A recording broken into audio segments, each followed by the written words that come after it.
Okay,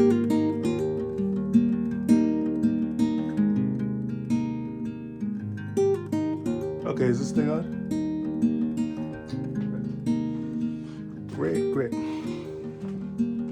Hey y'all, hey buds, hey vlog. I hope all of you are doing well. I hope everything's going really good for you. So I just finished reading this book. This one's one that I enjoyed. You've probably seen it, heard of it before. It's called How to Stop Worrying and Start Living by Dale Carnegie. So it's from him. He's the author. Actually, I read another book by him. It's actually on here too. It says, it's called author of How to Win Friends and Influence People. So I actually read that book way back.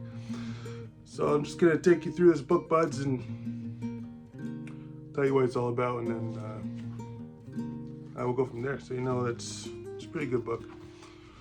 So it has a bit of an introduction, so I'll skip that part. And you got like the title page, the front. Okay. So on the contents, this one's broken up into parts instead of chapters. This author calls it parts. So I'm just gonna go through that and show you what it is. I already read the whole book, so I'll tell you what parts I find are good. So in the contents, we have how this book was written and why. 9 suggestions on how to get the most out of this book.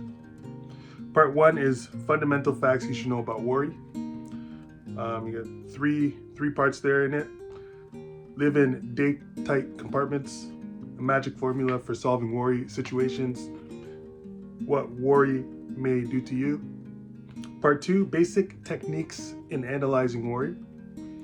So 4 is how to analyze and solve worry problems.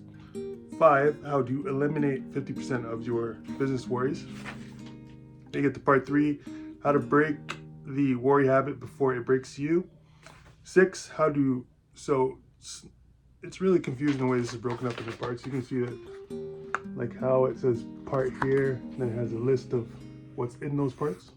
It's just a little bit confusing when I'm reading it. So number 6, how to crowd worry out of your mind. Number 7, don't let the Beatles get you down. Number 8, a law that will outlaw many of your worries. Number 9, cooperate with the inevitable. Number 10, put a stop loss order on your worries. Number 11, don't try to saw sawdust. Then we get to part 4, 7 ways to cultivate a mental attitude that will bring you peace and happiness. So number 12, continuing with the other list that's underneath these parts. 8 words that can transform your life. Number 13, the high cost of getting even. Number 14, if you do this, you will never worry about ingratitude. Number 15, would you take $1 million for what you have? Question mark. Number 16, find yourself and be yourself. Remember, there is no one else on earth like you. Number 17, if you have lemon, make lemonade. Number 18, how to cure depression in 14 days. Then we get to part 5, the perfect way. It's called the perfect way to conquer worry. Then we get to number 19 on the other list, how my mother and father conquered worry. Then we get to part 6, how to keep from worrying about criticism. And then on the other list, number 20, remember that no one ever kicks a dead dog. Number 21, do this, and criticism can't hurt you. Number 22, fool things I have done. Then we get to part 7, 6 ways to prevent fatigue and worry and keep your energy and spirits high. So number 23, how to add 1 hour a day to your waking life. Number 24, what makes you tired, and what you can do about it. Number 20, that's number 24. Number 25, how to avoid fatigue, and keep looking young. Number 26, 4 good working habits that will help prevent fatigue and worry. Number 27, how to banish the boredom that produces fatigue, worry, and resentment. Number 28, how to keep from worrying about insomnia. Part 8, how I conquered worry. and there's a long list of short stories there, and then we get to the index at the end. So I'm just gonna try and skim through this quick, because these books tend to be lengthy. This one's actually like 300 pages. You see here at the end, it's like 300 pages.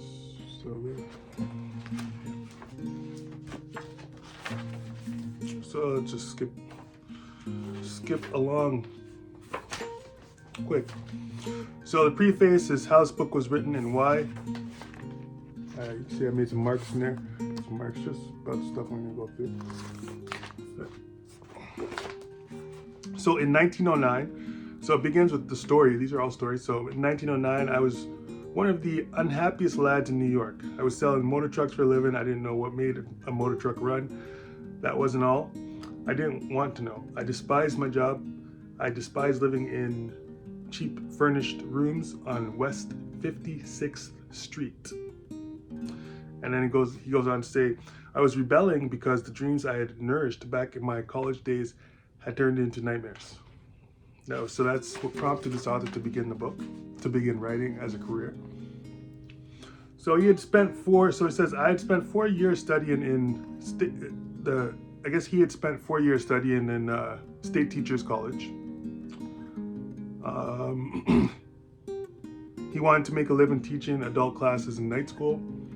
Then that way he could free up his days to read books, prepare lectures, write novels, short stories, and to live to write and write to live. So he started teaching at YMCA night schools, and he felt at that time that his teaching was under a handicap, but he realized that he was getting priceless training. And so he had to motivate his students, had to help them solve their problems, and had to make each session so inspiring that they wanted to continue coming. So it goes on more at the story. So it says, at first he taught only public speaking, but as the years went by, he saw that these adults needed the ability to win friends and influence people. So since he couldn't find an adequate textbook on human relations, he wrote one himself. It was written in the usual way. It grew and evolved out of experiences of the adults in the classes that he was teaching. And he called it How to Win Friends and Influence People. And that's a pretty popular book. A good amount of people I know what that book is. So as the years went by, he realized that another one of his biggest issues of these adults was worry.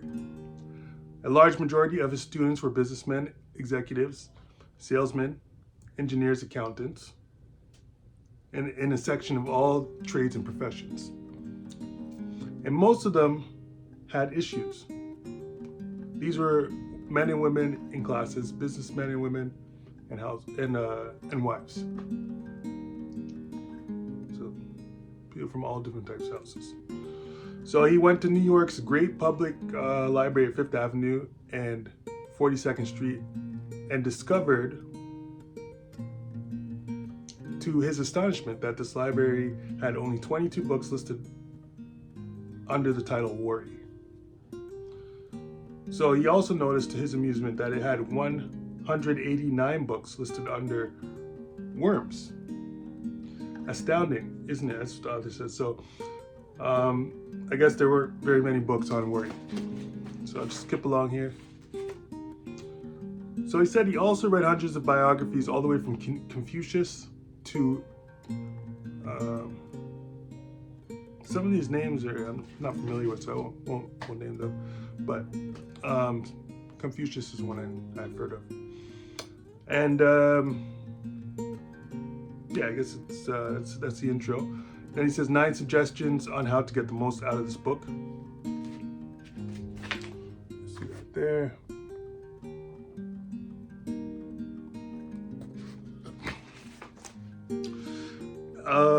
So we'll just skip some of these. So he has one part here that says, what is the magic requirement? Just this: a deep driving desire to learn, a vigorous determination to stop worrying and start living. So be determined to to stop worrying and start living. So he talks about what tips for getting the most out of books. So one of them is read with a red crayon, pencil, or pen in your hand. And then you come across a suggestion that you feel you can use, draw a line beside it. That's a good point. And then he talks about making marks on the book, like such as making a mark of 4 X's. I don't know if you can see it there. Yeah. So you could do that. And he talks about some other things. So he says, so refer to these pages often. Regard this as a working handbook on conquering worry. And when you are confronted with some trying problem or issue, don't get all stirred up. Don't do the natural thing, the impulsive thing that is usually wrong. Instead, turn to these pages and review the paragraphs you have underscored. Then try these new ways and watch them achieve magic for you. So it's an interesting point. Interesting topic. Then we get these in a nutshell. So these are all throughout the book. I'll just show you what it looks like and get to the next part here. These are all throughout the book. So it says in a nutshell. So part 1, fundamental facts you should know about worry. So I'm really going to skip through here because it's already 11 minutes. Really just want to skim along. So he talks about like the habit of what makes somebody successful, just being on a routine. I'm just gonna go fast past these. Past there. And number 2, the magic formula for solving worry situations. So it is important that you do certain things a specific way. So he's talking about all types of stories and references all types of people in here. So it's interesting topics. Then we get to what worry may do to you. So this one has a good point here. It says, many years ago, a neighbor rang his doorbell one evening and urged him and his family to be vaccinated against smallpox. He was only one of thousands of volunteers who were ringing doorbells all over New York City. Frightened people stood in lines for hours at a time to be vaccinated. Vaccination stations were open not only in all hospitals, but also in firehouses, police precincts, and in large industrial plants. More than 2,000 doctors and nurses worked feverishly day and night vaccinating crowds. The cause of all this excitement, 8 people in New York City had smallpox, and 2 had died. 2 deaths out of a population of almost 8 million at that time. So it's probably much larger this time. So he had lived in New York for many, many years, and no one had ever rung his doorbell to warn him against emotional sickness of worry, an illness that during the same period had caused 10,000 times more damage than smallpox. So that's an interesting topic. Should I just skip along here? See if I can find another point. So he also mentions worry can cause even tooth decay. It says Dr. William I. L. McGonigal. It's a really interesting name, actually. Let me just show you that. All right. So, I said in an address before the American Dental Association that unpleasant emotions such as those caused by worry, fear, nagging, may upset the body's calcium balance and cause tooth decay.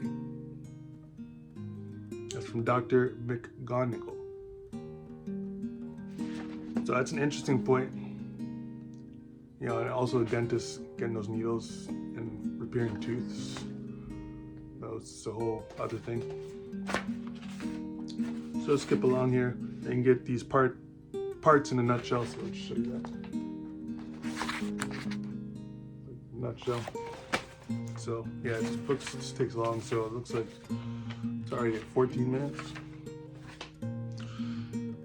So let's see if there are any more good points in here.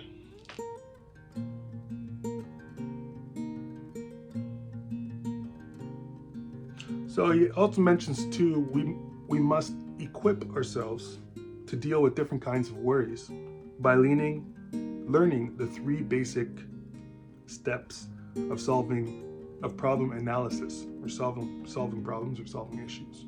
3 steps are get the facts. 2, the second one is analyze the facts. 3rd is arrive at a decision, and then act on that decision. So it's pretty basic stuff. A lot of people know this already. Just skip along here.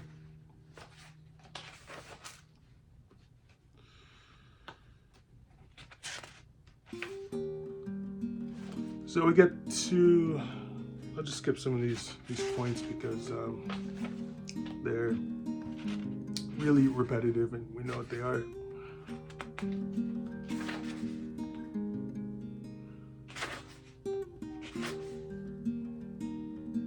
So he makes a point here. Let's see if it's a good one. So he talks about someone named Charles Kettering. Was in the same fix when he started out to invent a self-starter for automobiles. Mr. Kettering was, until his retirement, vice president of General Motors, in charge of the world-famous General Motors Research Corporation. But in those days, he was so poor that he had to use the hay loft of a barn as a laboratory. So this is page 70. To buy groceries, he had to use $1,500 that his wife had made by giving piano lessons. Later, had to borrow $500 on his life insurance. I asked his wife if she wasn't worried at a time like that. Yes, she replied. I was so worried I couldn't sleep. That's what she said. But Mr. Kettering wasn't. He was too absorbed in his work to worry. That's a good point. This book is all about worry. How to stop worrying. So he makes another point here, a good point. He says, when we are not busy, our minds tend to become a near vacuum. Every student of physics knows that nature abhors a vacuum. The nearest thing to a vacuum that you and I will probably ever see is the inside of an incandescent electric light bulb. Break that bulb and nature forces air in to fill the theoretically empty space. Then we get another point here. Let's see if it's any good. He talks about someone named James L. Mersell, professor of education, Teachers College, Columbia, put it very well when he said, worry is most apt to ride you ragged not when you are in action, but when the day's work is done. Your imagination can run riot then and bring up all sorts of ridiculous possibilities and magnify each little blunder. At a time, he continued, your mind is like a motor operating without its load. It races and threatens to burn out its bearings.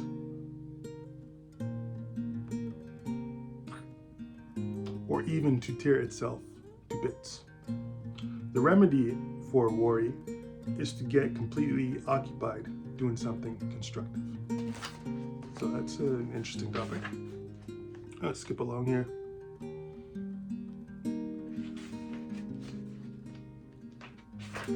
See if there are any more good points. 19 minutes.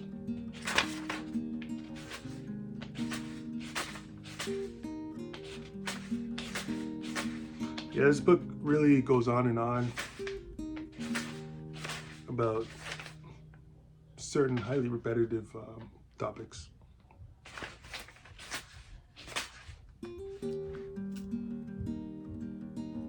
So, and then here's another point. It says, if half a century of living has taught him, the author, anything at all, it has taught him that nothing can bring you peace but yourself.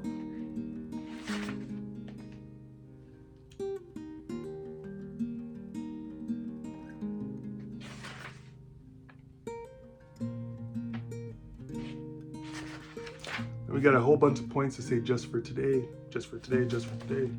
That's good.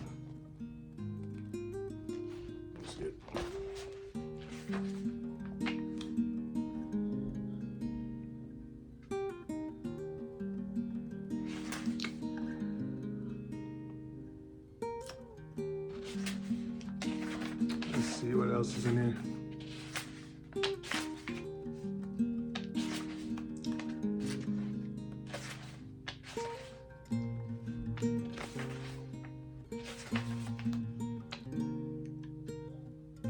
So we get another good point. It says, it talks about someone named Gene Autry. That's page 149. Started out as a career that made him the world's most popular cowboy, both in pictures and on the radio. So it says, the point goes on to say, you are something new in this world. Be glad of it. Make the most of what nature gave you. In the last analysis, all art is autobiographical. Biographical. Haven't seen that word in a while. You can sing only what you are. You can paint only what you are. You must be what your experiences, your environment, and your heredity have made you, for better or for worse. You must cultivate your own little garden, for better or for worse. You must play your own little instrument in the orchestra of life. That's a good point. It's a really interesting topic.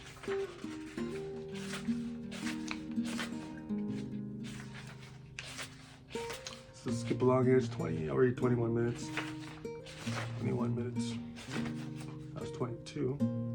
Then we get the part in a nutshell. Just summarizes it. Summarizes the whole thing.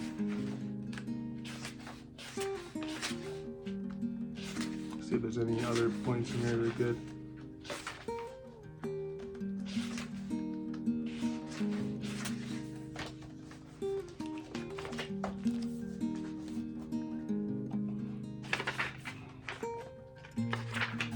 Another part in a nutshell.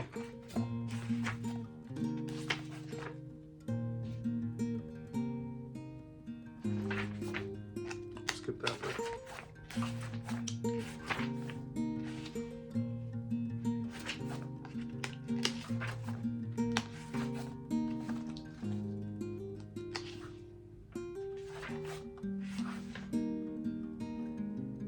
And he discusses a whole bunch of good working habits. So pretty interesting. Skip along here.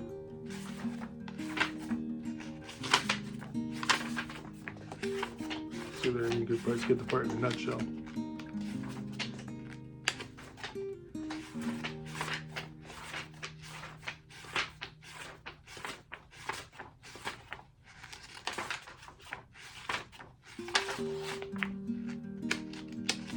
And then you get a whole list of short stories.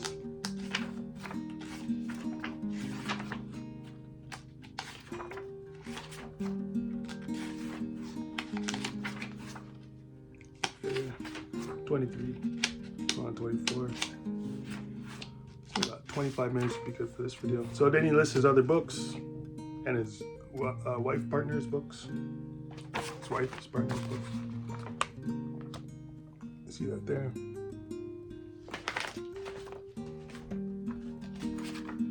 Then we get the acknowledgement, the index,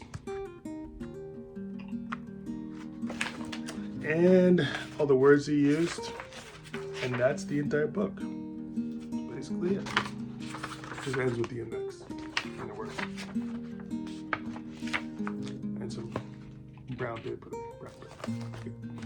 So that's the whole book, How to Stop Worrying and Start Living, by Dale Carnegie.